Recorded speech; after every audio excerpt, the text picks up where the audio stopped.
Qui es-tu? C'est quoi un petit peu ton parcours en termes de formation et d'e-sport en 3-4 minutes?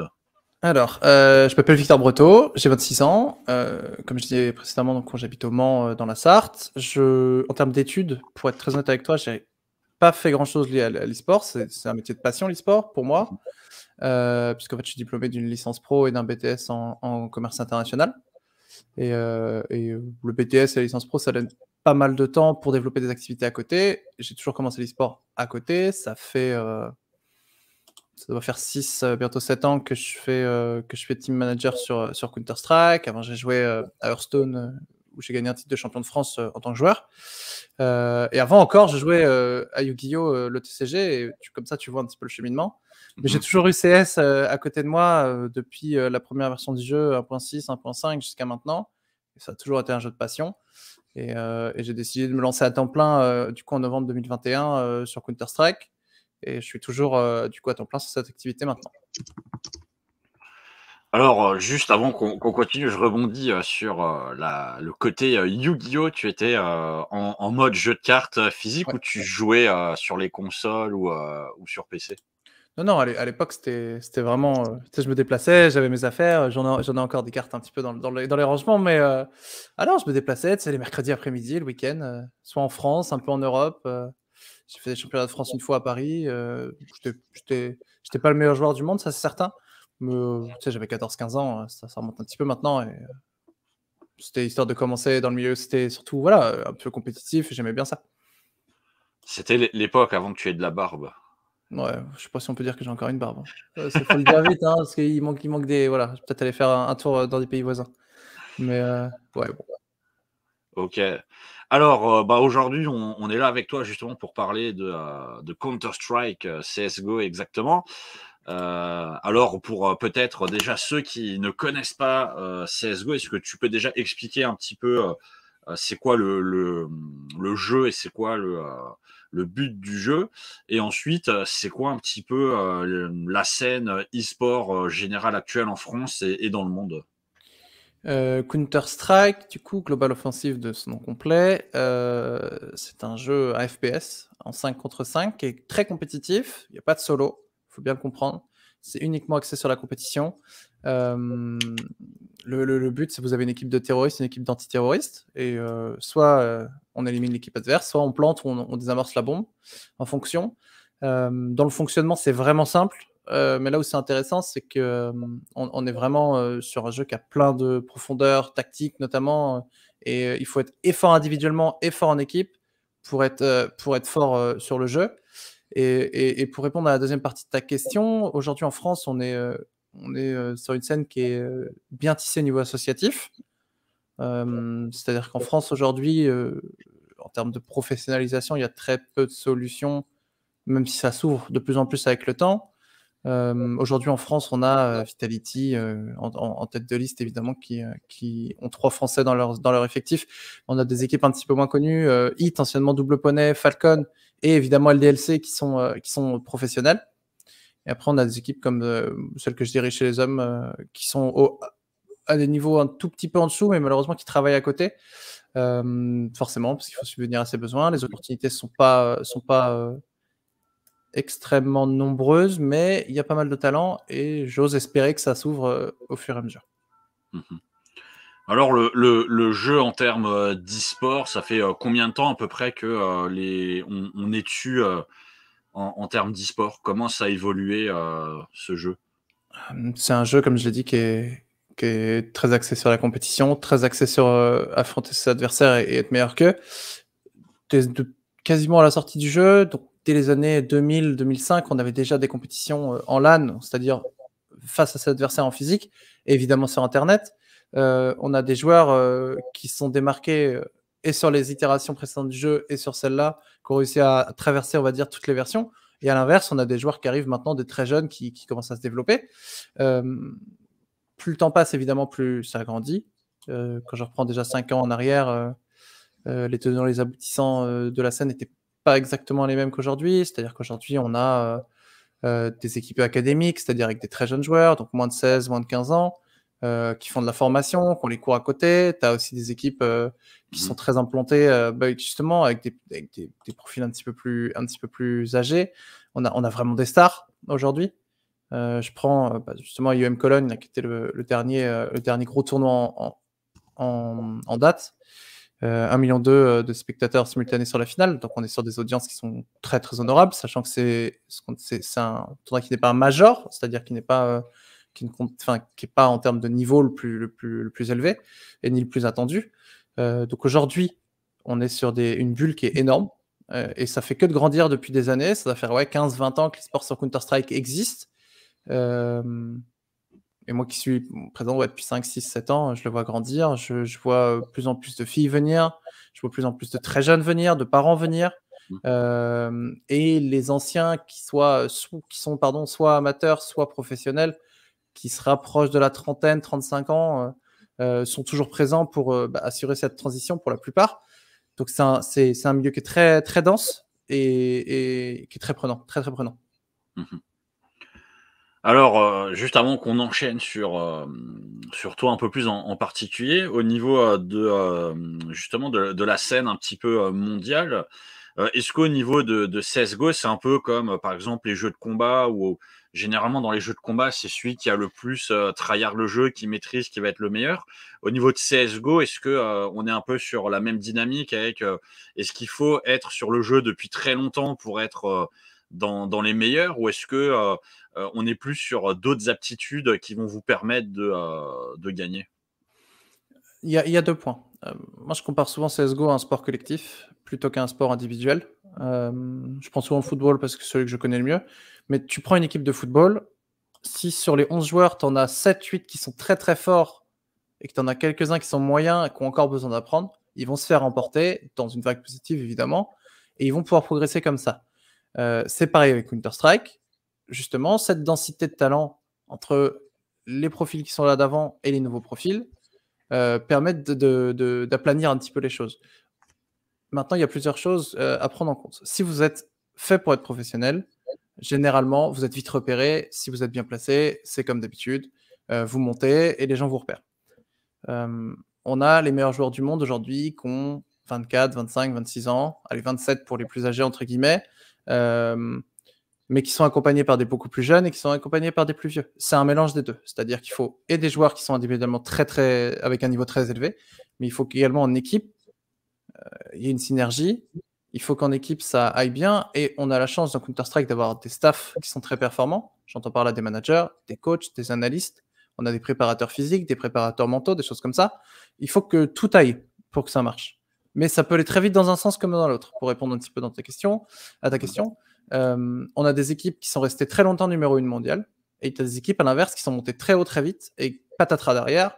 Soit tu as un joueur qui va se faire attraper par une équipe mieux classée, soit tu as un joueur qui arrête, soit il y a plein de petites choses qui peuvent arriver. C'est la vie d'un groupe, c'est normal. Et voilà, tu as des airs un petit peu sur Counter-Strike qui ont été marqués par des équipes.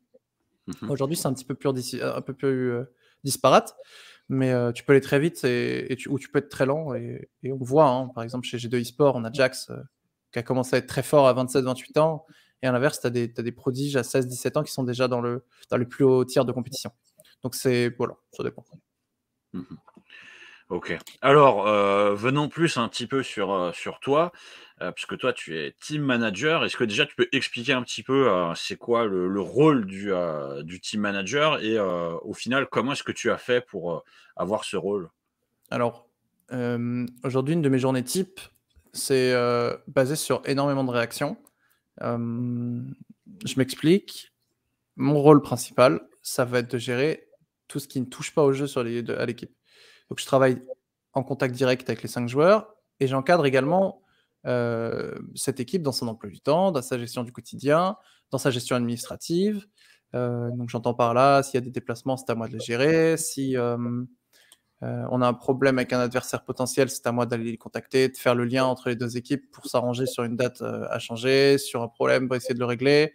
Je fais aussi le lien avec le club. Je prends le cas d'Exalti, je suis l'unique interlocuteur qui fait la jonction entre le club et le groupe.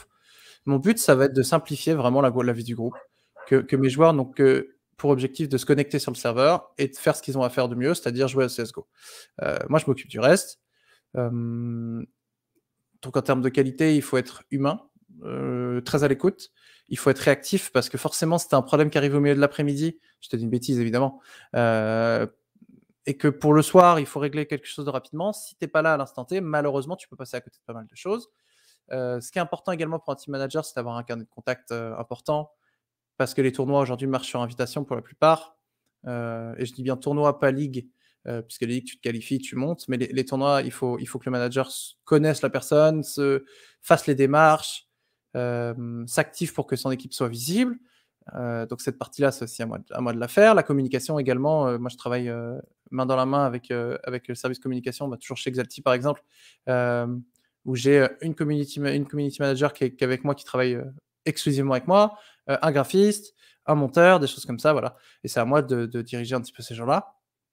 Et puis il y a des parties un petit peu moins sympas où effectivement le manager il va aussi s'occuper de faire la review de l'effectif en accord avec le coach et le capitaine.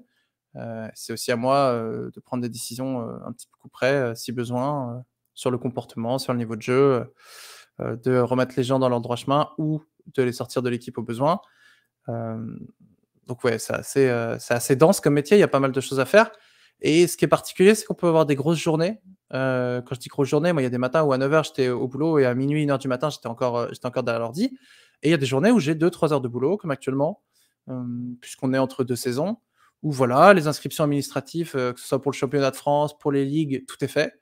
Et là, j'ai un dossier en ce moment à gérer, c'est une invitation à un tournoi, justement, qui va débuter fin août. C'est le dernier truc que j'ai à faire. Après, je suis en vacances. Et ça me prend 1 heure, 2 heures par jour, donc j'ai le temps de faire d'autres choses. Et comment je suis arrivé team manager? Comme je l'expliquais un petit peu plus en amont dans notre discussion, j'ai toujours fait ça par passion. J'ai toujours voulu le faire. C'est-à-dire que quand tu vas quelque part et que tu te dis ouais, ça c'est ce que je veux faire, je me suis mis en tête que j'allais y arriver et que même pendant mes études, je le faisais. Ça a commencé tout bêtement sur un copain avec qui je jouais à Hearthstone. Notre club à l'époque était pas top. Et on s'est dit attends, faut qu'on s'occupe de ci, faut qu'on s'occupe de ça, faut qu'on aille chercher les maillots nous-mêmes, machin. Et on s'est dit mais attends, on fait déjà le job d'un manager. Et on a vu que sur Counter-Strike c'était en train de monter, qu'on aimait tous les deux le jeu. Il m'a dit viens, on va trouver une équipe, on va faire quelque chose, poste des annonces à droite, à gauche, même si t'as pas d'expérience, t'as forcément une équipe qui va chercher. Et je suis tombé sur un groupe avec 3 Belges et 2 Français à l'époque, dont certains sont toujours actifs et ont bien monté dans la scène, qui m'ont dit ouais non on s'en fiche, tu viens, tu fais des erreurs, t'apprends, on n'a aucune pression.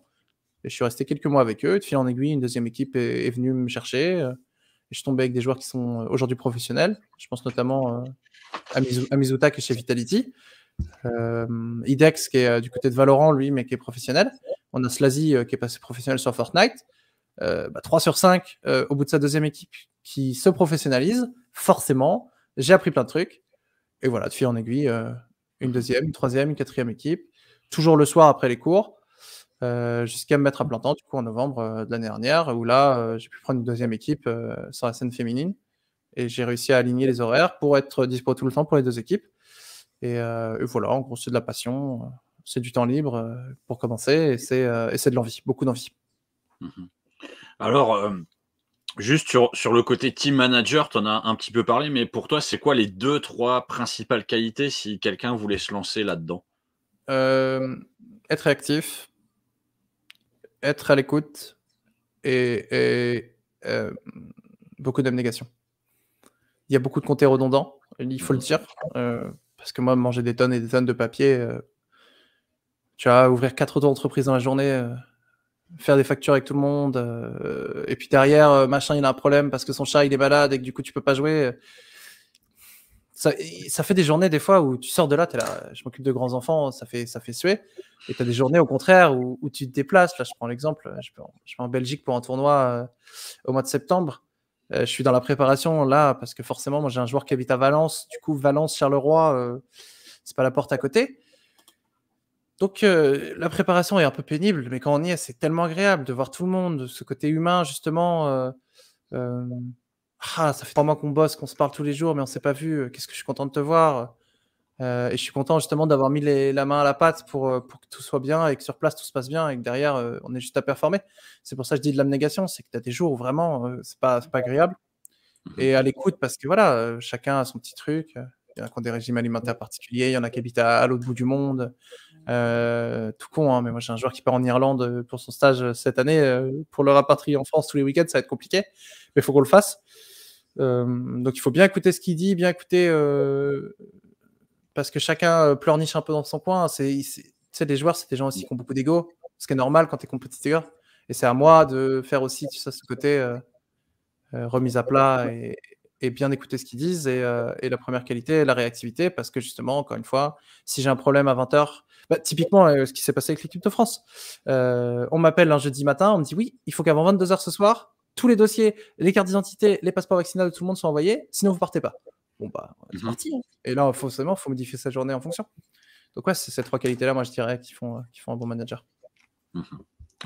Ok. Alors, je te propose de parler peut-être plus en détail maintenant de la scène féminine sur CSGO. Puisque voilà, quand on participe, on est sur 5 joueurs, mais il y a aussi maintenant une ligue où il n'y a que des équipes féminines. Est-ce que tu peux nous parler un petit peu de comment ça se développe? Oui.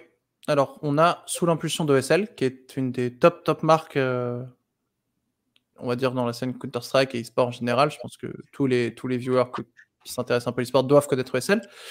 ESL ont décidé d'injecter $500 000 de cash, tout simplement, par saison, dans la scène féminine, sur un produit qui s'appelle le ESL Impact League, qui est donc constitué d'une ligue à 8 équipes par région. Donc on retrouve l'Amérique du Nord, l'Amérique du Sud, l'Europe, et on a également, je crois, à côté pour tout ce qui est Asie océanique, etc., qui sont tous mélangés.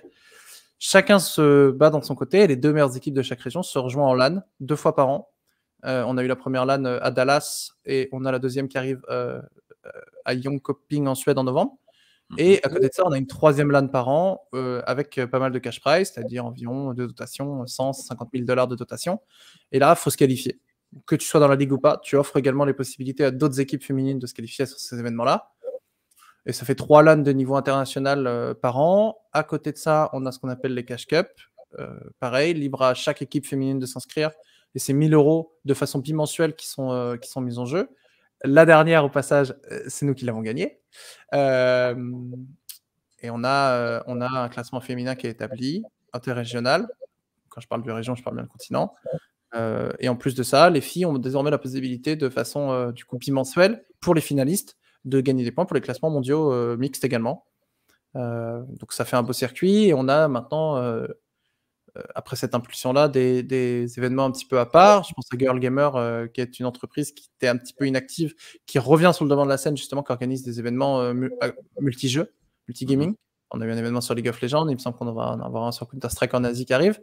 Donc ça fait un beau circuit. Et surtout, c'est bien organisé.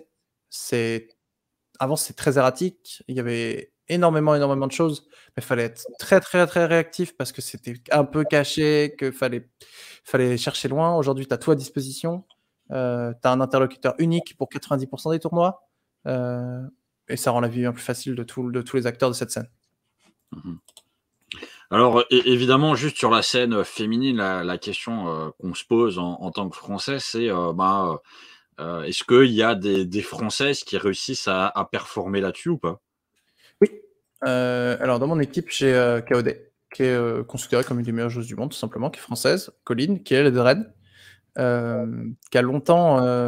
on a une plateforme qui s'appelle Faceit, sur laquelle on peut jouer des parties contre des adversaires aléatoires en plus du jeu, qui a été longtemps la fille avec le plus d'élo sur Faceit au monde, qui se bat avec des hommes toute la journée et des joueurs professionnels inclus. Et on a intégré une deuxième française, Astra, qui était professionnelle jusqu'à présent chez Godsend, qui est un club suédois, qui a décidé de quitter cette équipe pour tenter sa chance ailleurs. Et bingo, parce que premier tournoi qu'on a fait avec elle, première victoire. Et ça s'est très bien passé. Donc aujourd'hui, on a 2 joueuses françaises chez nous. Donc moi, je m'occupe d'une équipe qui s'appelle NSC, on est 4e en Europe. Donc on peut dire qu'on est aux avant-postes pour performer. C'est les 2 seuls à être très en avant. On a quelques joueuses, je pense notamment à Emerald, qui est présente depuis quelques temps sur la scène, qui a un petit peu plus de mal. à stabiliser une équipe, à trouver des projets qui lui conviennent, parce que je crois qu'humainement, elle a eu un petit peu de difficultés avec ses derniers projets. Et je lui jette pas la pierre, parce que c'est vrai que un des problèmes de la scène féminin, c'est le manque d'infrastructure. Mmh. Et voilà. Mmh. Bah, c'est cool, ça montre que, ben, déjà, la scène féminine se développe et que, la France, réussit aussi. Juste, c'est quoi un petit peu, ce que tu penses justement de l'avenir de la scène féminine et est-ce que tu penses que, il y a des équipes françaises qui pourront, être championnes du monde ou autres dans les années qui viennent? Hem, Incessamment sous peu, je pense qu'on est un peu short, mais j'ose espérer d'ici 5 à 10 ans, on ait plus de profils qui sortent. Justement parce que les infrastructures sont en train d'évoluer dans le bon Mmh. sens. Heu, il faut bien comprendre qu'il y a encore 1 an ou 2 de ça, avec l'arrivée de Valorant, on a eu une grosse, traversée du désert côté féminin sur Mmh. Counter Strike, parce qu'on a énormément de profils qui sont allés sur Valorant, puisque Riot, l'éditeur de Valorant, avait mis énormément le paquet pour justement créer une pro league, une infrastructure. C'était très attrayant pour les joueuses, Aujourd'hui, ESL répond pour Counter Strike. Et de jouer pour quelque chose, ça peut motiver ça motive, hein, de toute façon, ça motive, hein, que ce soit chez les hommes ou chez les femmes, de jouer pour de l'argent, de jouer pour la gloire, de jouer pour un trophée, de pouvoir se déplacer, d'être supporté par l'éditeur ou par l'organisateur du tournoi, parce qu'il faut bien comprendre que ESL prend en charge, quand il y a des déplacements, et ben les frais tout simplement, pour justement participer à ce développement. Donc oui, il va y avoir du développement, c'est certain, du développement de profil, du développement d'équipe, du développement au niveau des clubs également. On a Navi et Big qui sont arrivés il y a peu de temps, qui sont des clubs, ce que nous on dit tier 1, c'est-à-dire top club. Il y a des rumeurs comme quoi Astralis, qui est un des clubs les plus puissants au monde, est en train d'arriver. Moi, j'ai eu des contacts avec plusieurs clubs, sans donner de nom, de ce même Akabila, pour justement nous signer. Est-ce que ça se fait, est-ce que ça se fait pas, on verra. Mais il y a des choses qui arrivent. Il faut juste prendre le train en marche. Il va mettre du temps à démarrer, donc il y a pas d'urgence. Tu vois, si une jeune fille de 16, 17, 18, 20 ans se met maintenant à jouer et que d'ici 1 an ou 2, elle commence à avoir un niveau intéressant, et ben on peut lui apprendre. Il y aura des gens pour lui apprendre. Il y aura des choses à faire parce qu'elle sera motivée par ce qui est atteignable. Et petit à petit, elle va pouvoir évoluer. Donc oui, pour répondre à la question rapidement, oui, il y a des choses de possibles. Mmh. OK, cool. Alors, ben, justement, pour, les personnes qui aimeraient se lancer peut-être sur CS:GO en amateur ou même en professionnel, est-ce que tu as des conseils, enfin peut-être les 2-3 conseils les plus importants que tu pourrais donner pour, bien démarrer, sur ce jeu? Heu, bon, déjà, faut jouer. C'est très idiot, mais CS:GO, c'est un jeu qui requiert énormément d'investissement parce qu'il est très simple, en apparence, mais c'est très, très compliqué. Il y a énormément de savoir à acquérir et il faut absolument, absolument trouver du monde avec qui jouer, de préférence du monde qui peut donner des conseils. Et après, il faut jouer, progresser, voir un petit peu où on se situe, essayer de regarder, d'être curieux sur ce qui se passe, sur la scène e-sport ou sur les bons joueurs pour regarder ce qu'eux font, par exemple, pour être un petit peu meilleur. Tu vois? Un peu comme un joueur de foot amateur a envie de progresser, bah, il va regarder ce qui se passe sur le club d'au-dessus. Hem, Surtout qu'aujourd'hui, c'est très bien diffusé, Counter Strike. On a des très, très gros très grosses puissances de diffusion. 1 million de spectateurs sur une finale d'un tournoi qui n'est pas majeur, Mmh. ça reste c'est un excellent chiffre. Et quand tu ouvres Twitch, tu tombes forcément sur un stream de Counter Strike, il est toujours dans les top 5, 10 jeux. Donc cette curiosité, cette envie de jouer, c'est très important. Et derrière, tout dépend des objectifs, hein. Moi, je suis très axé équipe parce que forcément, c'est un petit peu ce que je vois tous les jours. Mais quand j'étais tout seul dans mon coin, j'essayais quand même de trouver du monde pour déjà tomber amoureux du jeu, Mmh. parce qu'il faut être passionné pour vouloir avancer. Et si j'ai envie de faire de l'e-sport, pas cramer les étapes, y aller d'abord tranquillement, tâter le terrain, faire des petits trucs sur internet. Si on se sent d'aller faire une LAN, on va faire une LAN, il y en a partout en France aujourd'hui des LAN, tu vois? Dans le coin à côté de chez moi, à côté de chez toi. Aujourd'hui à Paris, il y en a plein, dans l'ouest de la France, il y en a plein, dans le sud, il y en a plein.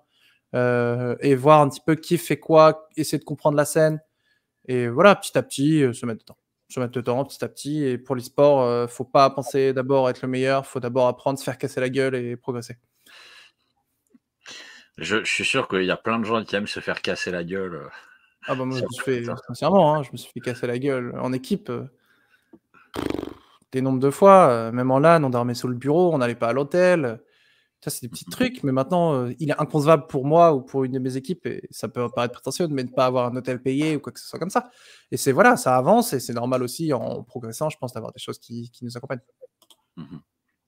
Et sur le rôle de team manager, ou voire même, en fait, puisque tu parlais que dans ce que tu fais, tu es en contact avec des graphistes, avec des community managers. Voilà. Est-ce que tu aurais des conseils aussi à donner pour quelqu'un qui, lui, aimerait pas forcément être joueur, mais plutôt être sur les fonctions de support, je vais appeler ça comme ça. Ouais. Est-ce que tu aurais aussi des conseils à donner à quelqu'un en fait qui veut travailler dans l'e-sport? Voilà, quels conseils tu pourrais donner pour se dire, ben, moi j'ai envie de travailler dans l'e-sport, je ne veux pas forcément être un joueur professionnel, mais je veux travailler là-dedans. Est-ce que, voilà, comme toi, je vais taper aux portes? Est-ce que, voilà, il y a des choses qui peuvent optimiser cette possibilité? En France, on a un avantage qui est incommensurable, c'est notre tissu associatif. Et on manque de staff en France, de bons staff et de staff entraînés. Moi, je serai toujours disponible, et je le dis assez souvent, pour, former quelqu'un ou plusieurs personnes. Je sais que des coachs qui donnent des conseils, il y en a beaucoup. Des community managers, il y en a beaucoup. Mais nous, on appelle ça la performance team, c'est les gens qui sont près de l'équipe, mais comme tu le dis, des métiers support. Tapez aux portes des associations, allez les voir, demandez-leur ce qu'ils ont, soyez à l'écoute, demandez-leur ce dont ils ont besoin.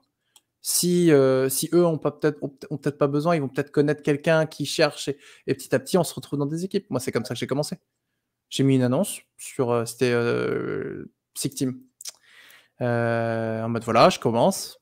Si quelqu'un a quelque chose, j'ai 3 équipes qui m'ont contacté dans la journée en mode oui, on a besoin de quelqu'un. Et j'avais aucune expérience. Et voilà, de fil en aiguille, ça a progressé. Donc il faut prendre le temps. Il faut pas craquer parce qu'il y aura forcément des trucs qui vont nous déplaire. Moi, j'en vois beaucoup, des gamins, j'étais des gamins, 16, 18 ans, qui commencent, qui changent d'équipe tous les 3 matins parce que ça leur plaît pas, parce que il y a un truc qui a été dit ou un truc qui a été fait et qu'ils sont pas d'accord. Et malheureusement, tout le monde sera pas parfait. Il y aura forcément des gens moins bien que d'autres. Il y aura des gens moins bien intentionnés que d'autres. Il va juste falloir, voilà, essayer, faire le tri, apprendre et faire. Surtout faire, pour commencer. Et faire des erreurs, c'est pas grave. Surtout dans des petites associations, qui ont pas forcément de budget, où c'est juste, voilà, j'ai oublié de nous inscrire, j'ai oublié de nous enregistrer, bah, c'est ma faute. Mais la prochaine fois, t'oublies pas et basta, tu progresses. Et c'est des exemples très bêtes, mais c'est des trucs qui arrivent encore à des niveaux quasiment professionnels. On a eu un qualifier en France il y a peu de temps pour aller à Melbourne. Tu as 2 des 10 meilleures équipes de France qui ont oublié de s'enregistrer. C'est voilà. Donc il faut faire des choses et apprendre de ses erreurs, tout simplement. Cela arrive même aux meilleurs. Oh bah oui, puis l'erreur est humaine. Ok, super. Alors, on arrive à près de 30 minutes de live. Je ne sais pas si tu as vu le temps passer. Non, ça passe vite. Alors, on passe à la phase de questions-réponses. Donc, si jamais vous avez des questions à poser à Vic, n'hésitez pas. Moi, je vais juste revenir